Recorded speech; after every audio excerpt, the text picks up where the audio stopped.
All right, so I want to thank you both for coming on. I'm so excited for this movie.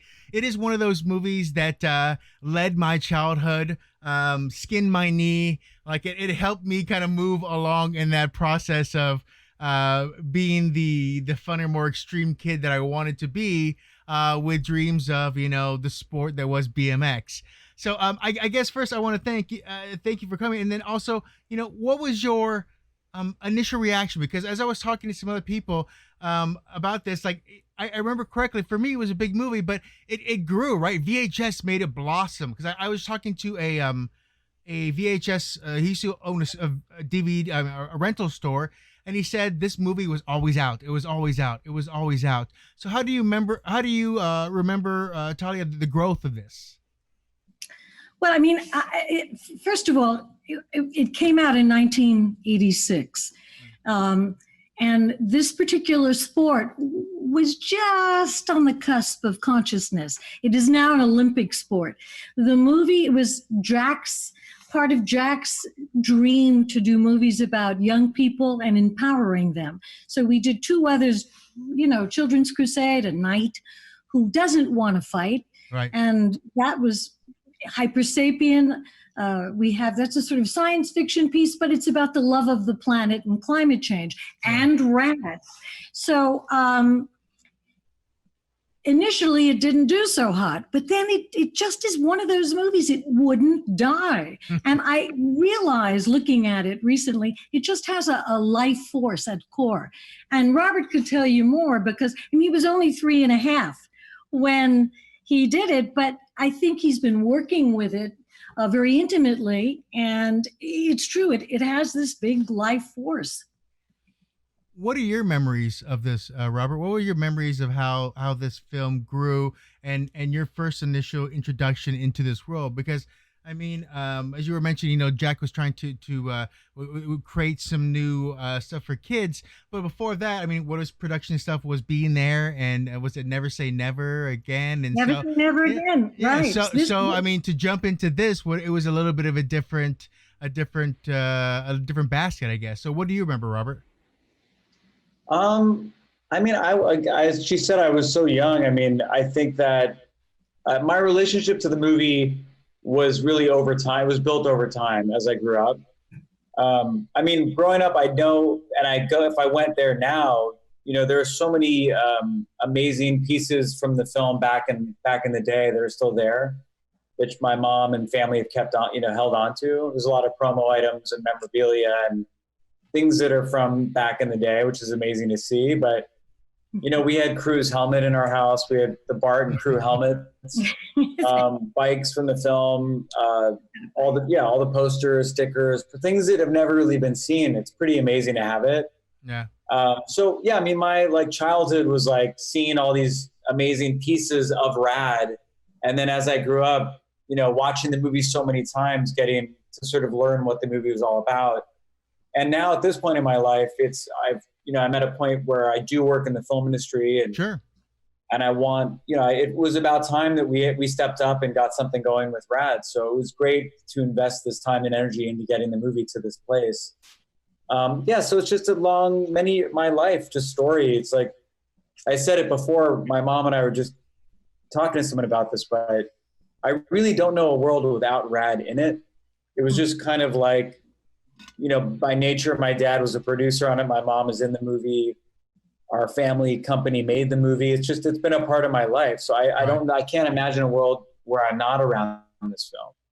And first of all, Lost Transmission was great. So that was great. And I'm so looking forward actually to your directing The Argument, right? I was kind of reading up on that too. So go ahead. Yeah, I made a movie called The Unicorn, which came out, was at South by a couple years ago. Wonderful, it's on Hulu. Wonderful movie. I screened it on Hulu, which is cool. Yeah. And then I made a movie called Dreamland before that. My new film is called The Argument. It comes out in the fall of this year. It's coming out, so I'm really excited about it. We have a great cast. It's like a play. The movie's like a play in that it's very dialogue heavy and it's an ensemble piece, and anyway, I won't say much about it. You have me back on when this movie comes out. No, I I'd definitely love will. to talk to you about it. No, Hey, I'd Derek, love to talk to you. I thought Robert was going to be a doctor. You see? Yeah. Well, No, and that's the thing. Like, when you have a producer, actor, parents, is that something where you're like, I need to get away? Was there a rebellious phase where you wanted to be an accountant? I mean, was that an option somewhere along the way? I mean, honestly, I like kind of everything. I mean, my interests are all over the place. So I mean, movies. I grew up making movies with my friends. I went away to film school. I studied, film editing, and we shot on camera. It was fun to learn those tools. And I mean, my life was in music for a long time. It's all about creating. I like to make things. It's fun to create something from nothing, and it's just fun. And we started a company called Utopia because I wanted to get my hands on the world of just film distribution and figure out ways to better and help, independent filmmakers release their movies. Right. I'm excited about this company. We get to help Brad come out and do right by the film. So it's, these are all pieces to the same puzzle. Yeah, and that's one of the things that I was excited to, because this is like I said, this is a cornerstone of my life growing up too. When I think about Rad, I could still hear the voices.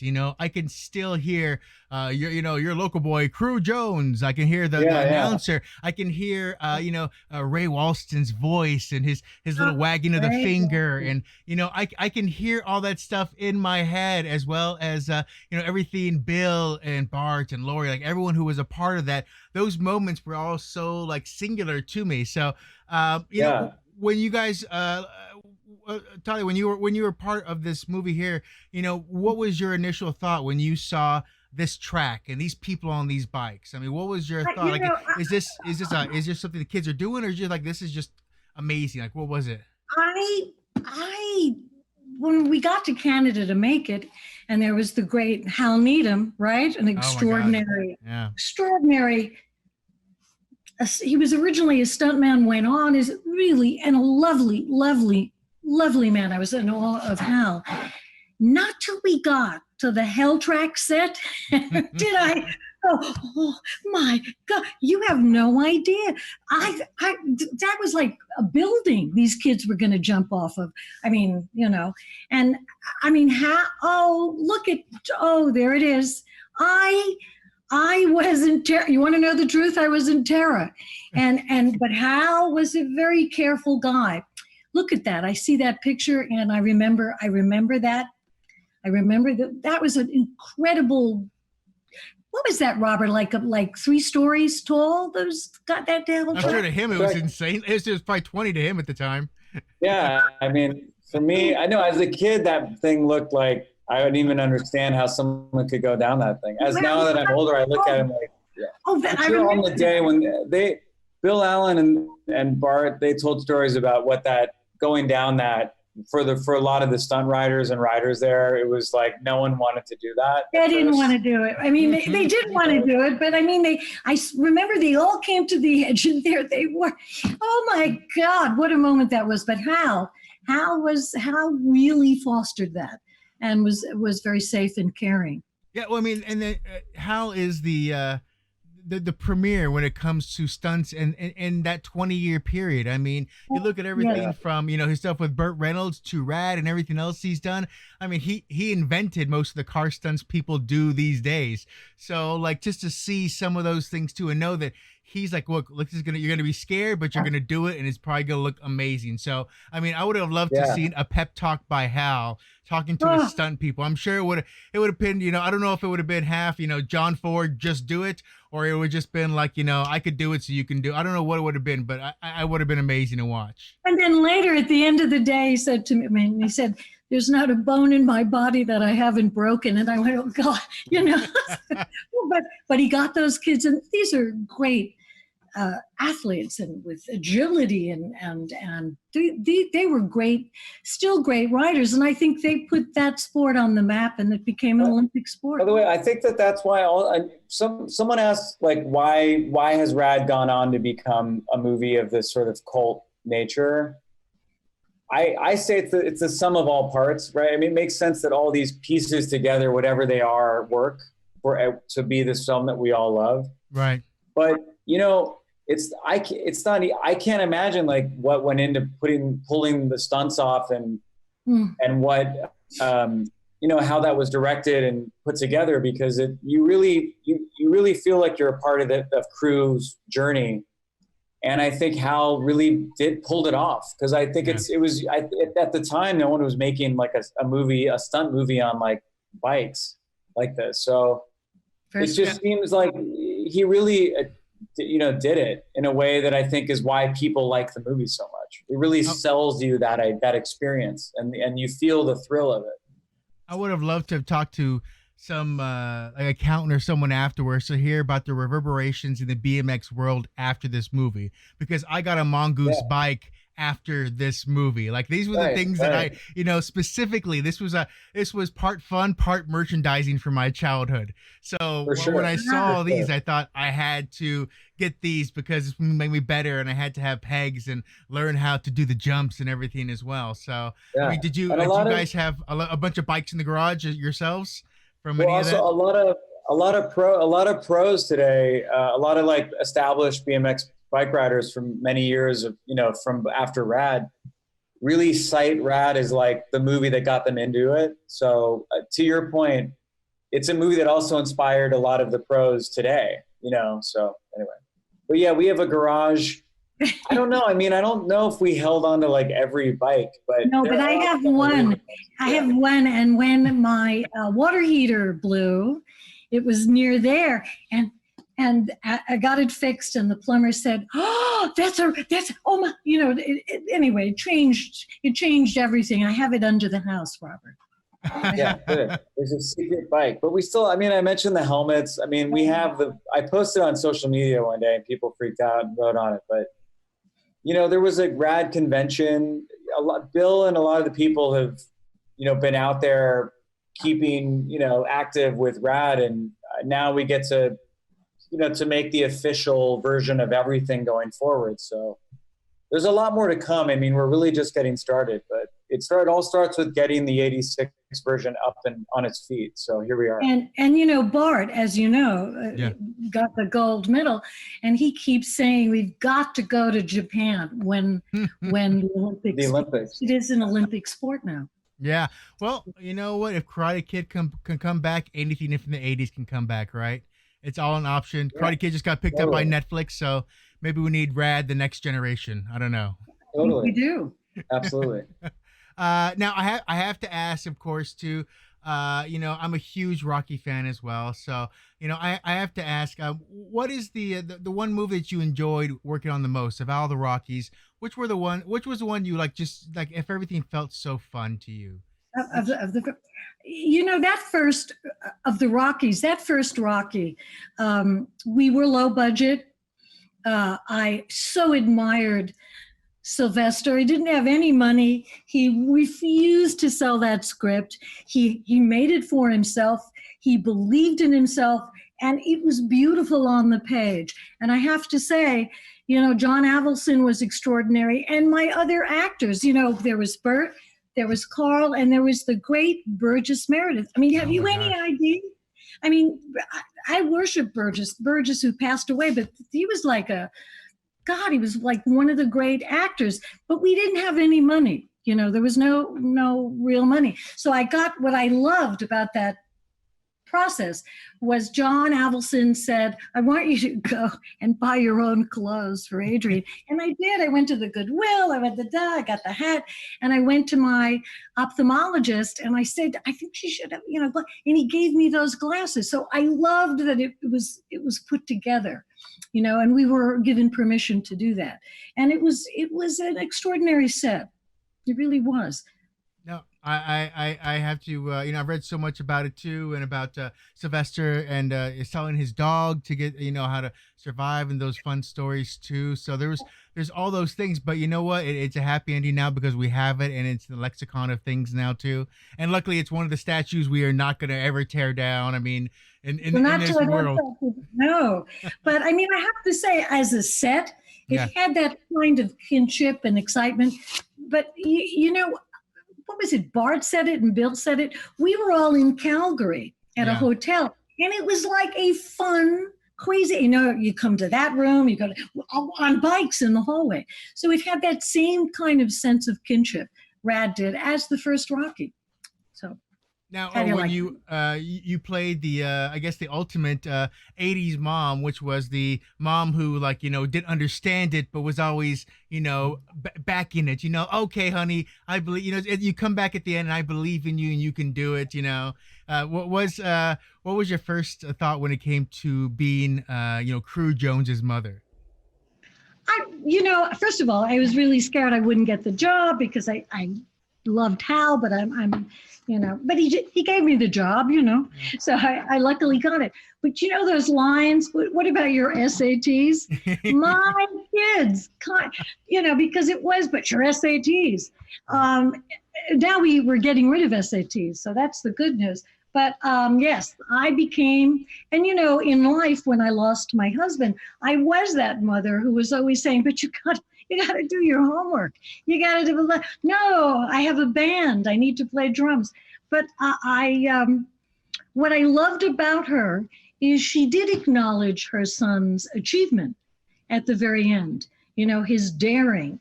And that was as Robert noted, it was a lovely moment between mother and son. Because remember, he's only a teenager. And that was the interesting part too, because he lived in this whole huge world. I mean, every kid wanted to be able to BMX, over the logs and through the forest and take that water flume ride. I mean, everyone wanted to find their own fountain, their own waterfalls and fountain and stuff too. So, did you get a chance to kind of visit any of those? Were those just the days you took off when they got a chance to go enjoy nature? I wasn't, the logs, the lumber yard and all of the wonderful locations and sets. I did visit all of that. I didn't get to go to the dance, the great romantic dance between. To this day, I got to tell you, that's like the most amazing dance I've ever seen. So, but I missed it. I will say this. I mean, with watching Rat, I watched Rat a lot to do the 4K transfer here. Right. We watched it over and over and over again, obviously, to make sure every shot looked right. But it's funny because this is, my mom plays the mom and I'm her son, and I have my own, in high school, I chased my own dreams of music and started a band, and I went down that whole world. But I have it's very similar to those conversations with Crew. It's funny. I mean, like, you take your SATs, go to college, getting in arguments. It's funny just because those scenes remind me so much of my own relationship with my mom. Yes, Robert, you can't have your band. No, but it's not. I mean, I understand it. Every parent wants their kid to get an education, all these things. So that I understand it. It's just funny because, when you have a dream or when you're passionate about something, you want your family to support it, and it takes a minute for people to come around sometimes. But right. Well, anyway. Let's be honest. Talia, I was going to say, starting a band is different than something where you could break his neck, though, too, right? Would you have yelled a little bit differently at those things? Yeah. God. No, but I mean, what's nice in Rad is the little sister and the whole town. And that's true. The town comes together, which is really, that's like Andy Hardy, those really old movies that people in a community, in a town, you can outwit corporations. You can win. Yeah, it's ahead of its. I mean, there are themes in this movie that are timeless and ahead of their time in ways. I think there are things. There's more behind the movie than just break the ice and like some crazy tricks and stuff that some people like. That's what gets them into it. But I mean, the movie it's an underdog story. I mean, it's a zero to hero like story. It's a town rallying behind what's right and wrong. It's corruption within like a sport. Yeah. They're like, the whole plan was for Bart to like for him and Rod and Rex to like knock Crew off the race. Right. I mean, he tried to like seduce Crew to like join him or throw the race. I mean, these are things that it happens. Right? It's human nature. But corporations, there was a lot riding on this for Bart to win that. anyway, there's just good, there's stuff in there that it's important. These are important, like lessons really. And I'm happy the movie celebrates not just the tricks and the races and these intense moments, but it also has like an important sort of moral, cultural piece to it. Exactly. And, speaking of the other things that changed were the music as well. Like there's two or three songs in there. The best. Yeah, that stay with you. I mean, you were talking about the Send Me an Angel, the dance song, the scene and stuff like that. I mean, I love it. I love it. I mean, it's just so glorious. And it's shot so well, so unbelievably. And then those songs stayed, with you. Every time I see that, I think, man, I gotta listen to that song again. I gotta listen to that soundtrack again. But outside of the music though, talk about the 4K, bringing this back and why 4K, and I guess the process for you to make sure that the quality was worthy of 4K, because I'm sure he shot amazing stuff, but time does take some things away. It does hurt film sometimes. No, it's Robert who really was protective of this movie and all the elements. So I mean, I have to say thank you, Robert. But you should have done your SATs, right? So we didn't scan the negative, like we didn't scan the version that you would put in a movie theater projector. We scanned the IP, and that's the version that you use to make prints from. So the version we had never been put up and scanned ever. So it was as clean as you could ever get. And Photochem did the transfer. They're a really great post house. And they really did go above and beyond for us to make sure this looked really good. And then they do something called dust busting, which is they just clean every frame, like every shot. Film is like a series of stills, and you clean each image. So when you find a little hair or a scratch, you have to clean it. So we did a lot of spotting sessions where we watched it every shot, and you'd go, oh, there's something there. Go back.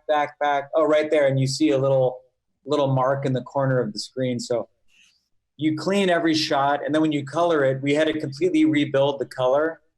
So we had the original version like on a ripped DVD from like eBay, just to kind of get a reference of what the original colors were. But we stayed true to what it was. I think it's more vibrant. I think it really looks pretty amazing.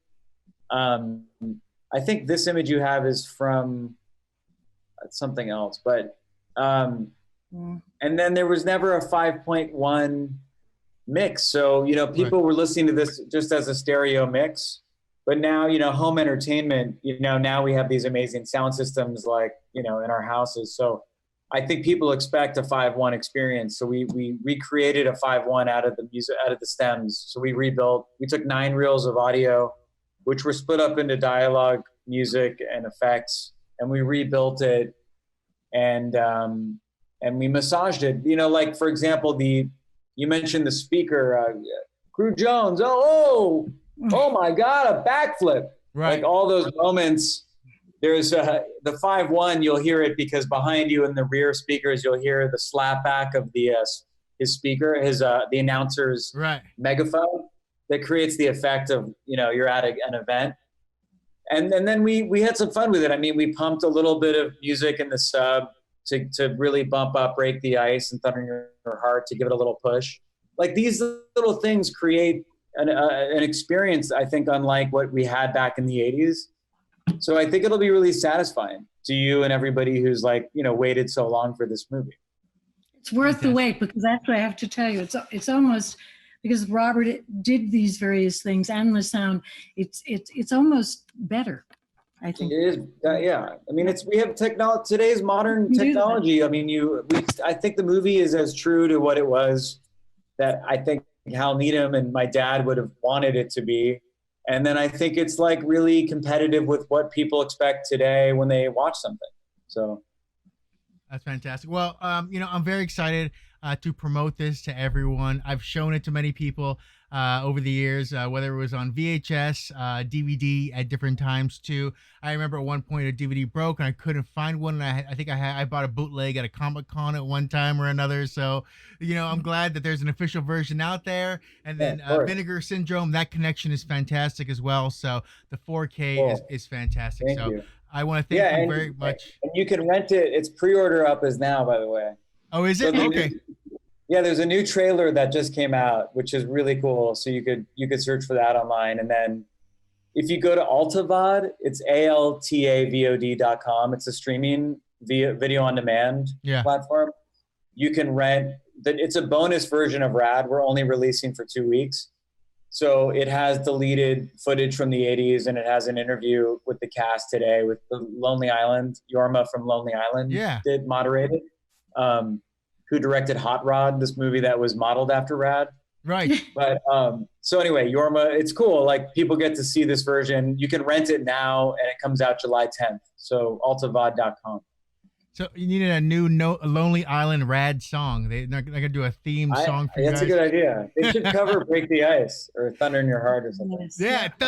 Thunder in Your Heart. Oh, that would be amazing. I could see the video now. So yeah, fantastic. So I would love to see that. I'm excited again to promote this, and I'm very happy you took the time to talk to me today. The last thing I want to ask Talia, one last thing is, I have a show where we talked about critics back and forth about things, and our topic about 2 weeks ago was favorite Godfather film. Do you have a favorite between the 1 and 2 you worked on yourself? I'm a character actor, and so I look to see if there's transformation, right? So the first, she's one thing. The second, you see her evolution. And Frances is refining number 3. So I have to say, there was Marlon Brando in the first movie. So that was like, oh my God, right?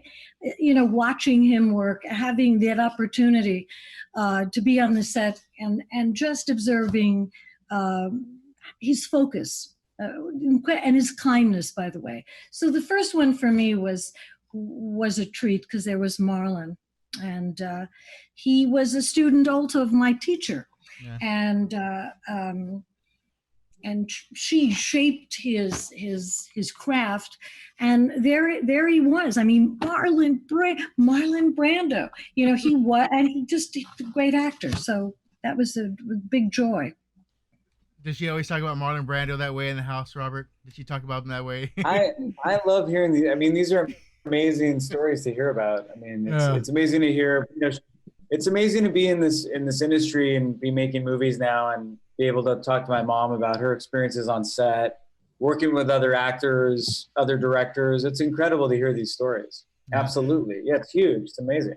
I mean, honestly, I just sort of say this because it's a funny aside, but really, Marlon Brando, he came to the set as this very handsome 45-year-old guy, and then the makeup went on, right? And he was older, and then he would leave. But he used to do these interesting actor things. He put wax in his ear, right? Which would force him to really listen, because part of acting is listening.